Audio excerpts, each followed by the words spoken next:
नमो बुद्धाय, जय शिवराय, जय भीम, जय महाराष्ट्र। सर्वांना मानाचा, अभिमानाचा आणि स्वाभिमानाचा कडक जय भीम। आपल्या इतिहासातील अत्यंत महत्त्वाच्या आणि ऐतिहासिक घटना त्यांनी आपल्या समोर उभ्या केल्या आहेत। या तीन घटकांमध्ये जरी अनेक वर्षांचे अंतर असले तरी त्या एकमेकांशी घट्ट जोडलेल्या आहेत। 6 जून 1674 छत्रपती शिवाजी महाराजांचा राज्याभिषेक। 20 मार्च 1927 महाड येथील 14 तळे सत्याग्रह। 25 डिसेंबर 1927 मनुस्मृती दहन। या तिघांचे कारण एकच, वर्णवादी व्यवस्थेवर आधारित मनुस्मृती। या 3 ऐतिहासिक घटनांचा परस्पर संबंध काय आहे यावर आपण थोडा प्रकाश टाकू।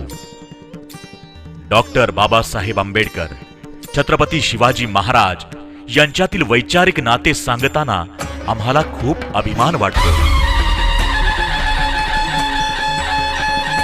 सह्याद्रीचा सिंह गर्जतो, शिवशंभू राजा, दरी दरीतून नाद गुंजला, महाराष्ट्र माझा। मराठी साहित्यातील शब्द सुद्धा अपुरे पडतील महाराजांचे वर्णन करण्यासाठी। असा शूर, पराक्रमी आणि रयतेचा राजा पुन्हा होणे नाही। शेतकऱ्याच्या भाजीच्या देठालाही हात लावू नये असा आदेश देणारे, परस्त्रीला आई समान मानणारे, गोरगरिबांच्या रक्षणासाठी उभे राहणारे असे हे स्वराज्याचे, रयतेचे राजे छत्रपती शिवाजी महाराज। आता पाहूया रायगड किल्ल्याची माहिती। रायगड जिल्ह्यातील रायगड किल्ला हा महाराष्ट्राच्या इतिहासातील अत्यंत महत्त्वाचा आणि अभिमानास्पद किल्ला आहे।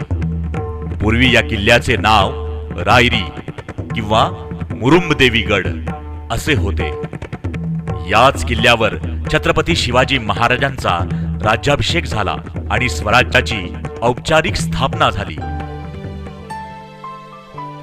परंतु महाराजांच्या राज्याभिषेकाला तेवढाच विरोधही झाला।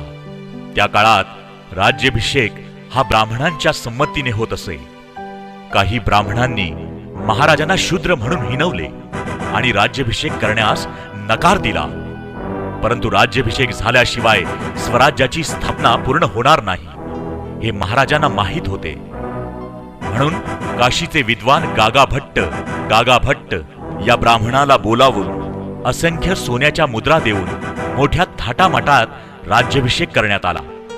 स्वराज्य निर्माण करताना महाराजांना सहन करावा लागलेला हा अपमान याची साक्ष आजही रायगड किल्ला देत आहे। याच रायगड जिल्ह्यातील महाड या ठिकाणी 2 क्रांतिकारी ऐतिहासिक घटना घडल्या। महाड 14 तळे सत्याग्रह, मनुस्मृती दहन। महाड येथे झालेला 14 तळे सत्याग्रह हा मानवी समानतेसाठीचा ऐतिहासिक लढा होता। त्या काळात अशी व्यवस्था होती की गुराढोरांना पाणी पिण्याची मुभा होती, परंतु शूद्र आणि अतिशूद्रांना सार्वजनिक पाण्याच्या स्रोतांवरून पाणी घेण्याचा अधिकार नव्हता। या अन्यायकारक व्यवस्थेविरुद्ध डॉक्टर बाबासाहेब आंबेडकरांनी आवाज उठवला। यानंतर 25 डिसेंबर 1927 रोजी बाबासाहेबांनी मनुस्मृती दहन केले, कारण मनुस्मृतीमध्ये स्त्रिया आणि खालच्या जातींना दिलेली वागणूक अत्यंत अन्यायकारक आणि निंदनीय होती।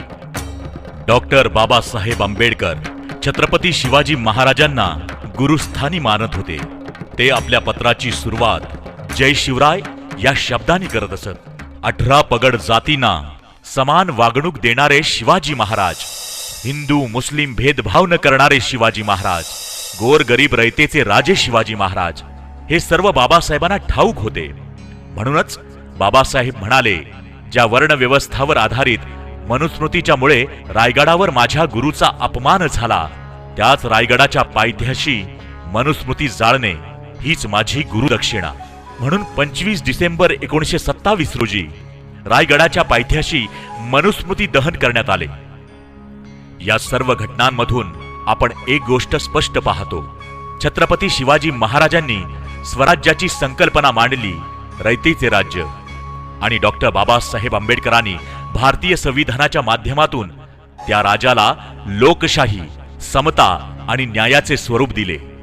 एकाने स्वराज्य निर्माण केले तर दुसऱ्याने समतेवर आधारित संविधानिक भारत उभा केला. म्हणूनच छत्रपती शिवाजी महाराज, डॉक्टर बाबासाहेब आंबेडकर ही दोन महान व्यक्तिमत्वे भारतीय इतिहासातील दोन तेजस्वी प्रवाह आहेत. त्यांच्या विचारांचा संगम आणि प्रेरणा लोकांपर्यंत पोहोचवण्याचा प्रयत्न या मंडळाने केला आहे. राज्याभिषेकाच्या वेळी महाराजांचा झालेला अपमान, गुरढोरांना पाणी पिण्याची मुभा होती, परंतु मानव जातीला तो पाणी पिण्याचा अधिकार नव्हता व स्त्रियांवर होणारा अत्याचार या सर्व गोष्टी वर्णवादाच्या व्यवस्थेवर आधारित असलेल्या मनुस्मृती यामुळेच घडल्या. म्हणूनच ही मनुस्मृती बाबासाहेबांनी रायगडाच्या पायथ्याशी जाळली. तसं पाहायला गेलं असतं तर बाबासाहेबांनी मनुस्मृती कुठेही जाळली असती, परंतु आपल्या महाराजांच्या झालेल्या अपमानाचा बदला म्हणून बाबासाहेबांनी ही मनुस्मृती रायगडाच्या पायथ्याशी जाळली. हे नातं होतं छत्रपती शिवाजी महाराज आणि डॉक्टर बाबासाहेब आंबेडकरांचं. आज आपण सारेजण पुन्हा त्याच विचारांवरती एकत्रित नांदूया, हा समतेचा विचार पोहोचूया. चला तर मग या महामानवाची जयंती आपण सर्वांनी मिळून मोठ्या थाटामाटात साजरी करूया. जय भीम, जय शिवराय, जय संविधान.